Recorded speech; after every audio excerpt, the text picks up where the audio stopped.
Welcome to Themis Podcasts. Themis is an award-winning platform that helps our clients and community manage their financial crime risk exposure. We aim to democratize due diligence through our AI-powered AML and KYC platform, our expert research and insight into emerging financial crime threats, and our deep dive intelligence for enhanced due diligence. Find out more at wearethemis.com. Hello and welcome to the Themis Podcast. I'm Henry Wyard, part of Themis's international team of financial crime researchers, investigators and technologists. And I'm delighted to be joined today by my colleague Finlay Taylor for the latest episode of our series on fraud, which is taking us around the world under the skin of the latest tech developments and inside the operations of criminal organizations to understand what's happening right now in the big bad world of fraud. You can find out all about these in our latest magazine, False Profits, which includes an excellent piece written by my very esteemed guest today. Finlay, welcome to the podcast. Great to be here. Very excited to talk about this. Sort of really covers a lot of my pet interests, which is sort of AI, dictatorships and Russian interference. So checking all the most fun boxes. Well, as I know from experience, Finlay makes a very good guest at a house party or a dinner party. So I do encourage all our listeners to invite him along to talk about some of those topics. But before we get into talking about your research today, Finlay, I want to start with a very simple question, which is, how did you get into the world of anti-financial crime? So I've been working at Themis as an investigations analyst for nearly 2 years now. Started last January 2024. I had just finished studying a master's in international political economy. And some of the stuff I enjoyed the most was sort of understanding, I guess you could say, some of the more exploitative components that can often happen, you know, when you have these very different sort of economies interacting on a global scale. A lot of times people can get taken advantage of. And I felt like the job I do now really gets to look at that kind of thing with a microscope, and we get to do it in a practical sense. So not just creating research to, hoping that people sort of pay attention, pick it up, but knowing that we are writing stuff for people who really need it. So yeah, I have very much been enjoying my time in the world of financial crime. Brilliant. Apart from that drive-by on research, which is where my team mainly works, but I'll forgive you. No, that was not intended as any sort of shot. Well, no harm done at all. But I think, sorry, what was that? I was going to say, I think more a self-shot on some of my sort of maybe overblown dissertations. Well, talking of overblown dissertations, I wonder whether you can briefly outline for us the focus of your recent article. So which issue are you aiming to highlight, and why did it feel particularly important to explore at this point in time? Right. So as you'll see in the magazine, my article is all about Burkina Faso, and specifically about how Burkina Faso in sort of the last year has become part of a forefront of a sort of online campaign to sort of bolster the view of its leader Ibrahim Traoré and the country in general. And that may at first sound more like a matter of geopolitics, of sort of national security intelligence rather than financial intelligence. But it came up actually when in a report, because there's actually also an increased rate of scams, of people being drawn into Burkina Faso, often with promises of sort of much more lucrative work in gold mines and such. And those have really increased as we've seen the propaganda increase. And I thought it was also a very good example to highlight just how sort of intertwined geopolitics, partisan issues often run just right next to sort of financial crime. They're often not as separate as we'd like to think. That's fascinating. You raised some really interesting points in your piece about that intersection between what we often consider to be quite separate fields of illicit or malign online activity. My next question is whether you can expand on what in your perspective, the really key findings or insights you wanted to bring out in your article, and why did you see them as a really pressing issue at the moment? Well, I think one of the things I really wanted to highlight is a very sort of ever-present issue, I think, for everyone, no matter where you are, where your views are, is that with the sort of dominance of social media in how we get our information, we are kind of drifting more and more away from a sort of unified view of what reality is. So, there has always been cases of, propaganda, of, dueling narratives. People are always going to see things in different perspectives. But I think what I try to dig into is that, with this new technology of AI, of the algorithms that you can manipulate on places like TikTok, Instagram, that you can create more controlled and effective narratives faster than ever. And that there is more of them than ever. It used to be that you thought that there was, two sides to every story, and now there seems to be about 100. So I think I really wanted to highlight just how much the information landscape is changing through the prism of this one country, and then move into how does this changing information landscape trickle down to, people working in mines or to people investing from one country to another, how people can often have a completely different reality of what the economy is like in a certain country and think it's the wisest thing in the world to, invest in Burkina Faso's gold. That's fascinating. So can you share some examples of that? Because I think this landscape, certainly for me when I was reading your article, was quite different to some of the landscapes that I'm familiar with. So are there any key cases from your research or experiences or trends that you've been tracking that really Yeah, illustrate risks you look at? I think it came up in sort of a case we were doing ourselves. And one of the questions I had to ask is, why is someone whose entire life seems to be in the United States, why are they suddenly now investing in Burkina Faso? And, often I'm hoping to find a breadcrumb of direct links. But what instead I found was this sort of social media link. And it actually reminded me of things I've seen on my own Instagram feed. And I've talked to friends about it. A few months ago, everybody was getting, if you had any sort of feed where you looked at anything to do with politics, international relations, even a passing interest, you were getting feeds about Ibrahim Traoré and what a fantastic leader he is, about how he's bringing on this sort of new Sahel renaissance, standing up to Nigeria and to France. And that made me think, why is everyone getting this narrative at the same time? And then when I looked into it, you see that a lot of these trends correspond to, when Russia moves in, when they start investing in the country, you do see a spike in the amount it comes up.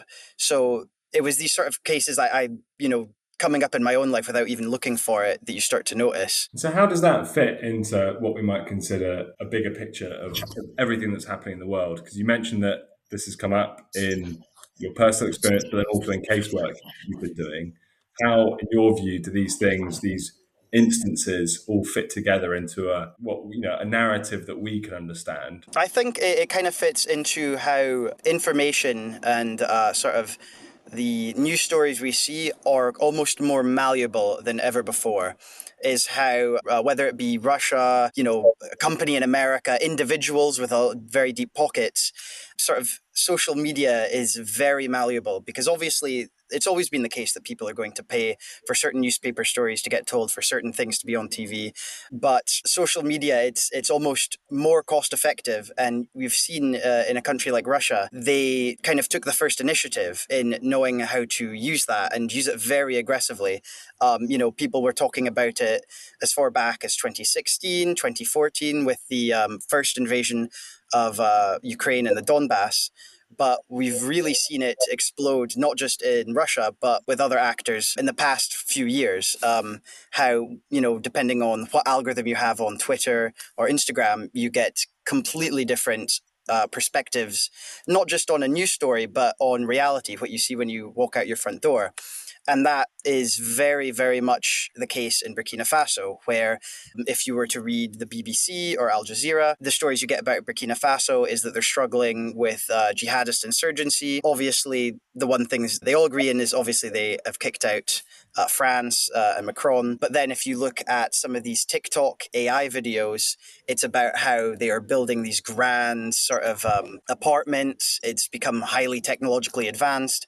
And even though this is all sort of done with AI, and, I think you see one, you think, oh, no biggie deal. It's just another AI video on TikTok. But they're able to push them out at such a great rate, with especially with AI, that you see it enough that it kind of starts to become reality, even if you don't believe one. And that's become, I think, an increasingly common tactic, not just in politics, but it's also become very useful for financial crime. Yeah, how does that relate to this core issue of fraud? Because as you were alluding to, many of these earlier instances, historic instances, have been associated with electoral interference, political manipulation. But when we consider a financial crime risk landscape, what does this mean in that context, especially in the context of fraud? So that can kind of come up in quite a few ways.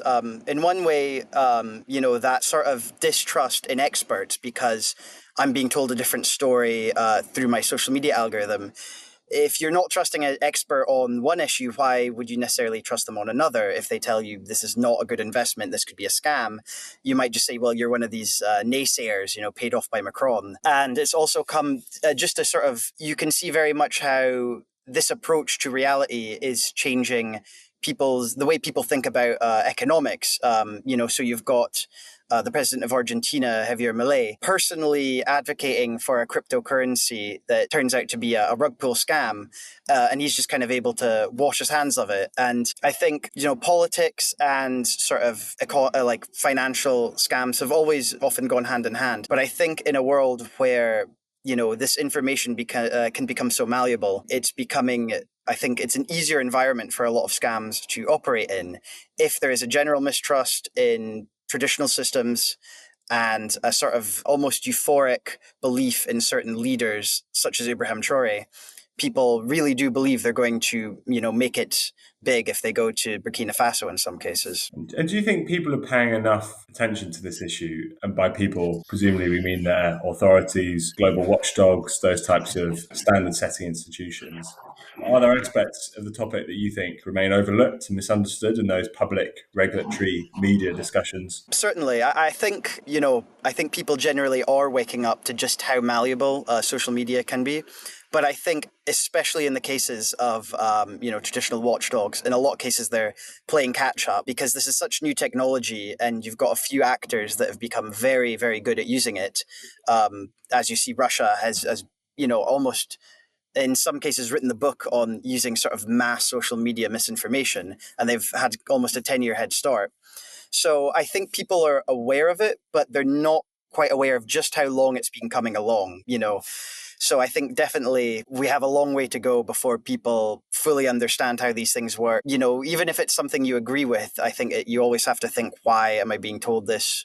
Why am I being told this now on this platform? There's always some sort of intention. And I think it seems people are becoming more aware, but certainly maybe quite a few years too late in some cases. So how do you see, and we've looked at the past there, but in terms of the future, how do you see the trend of disinformation and financial fraud and related financial crime? How do you see that evolving over the next few years? Are there emerging developments, either on the part of bad actors or on the part of people trying to put a stop to it, whether through legal procedures, through new technology? Are there any developments that you think could change how the issue manifests? I think we are seeing a huge amount of development happening just this year alone. In some cases, that is a government starting to try and tackle misinformation online or, danger to kids online, but running into the roadblocks of this is really uncharted territory.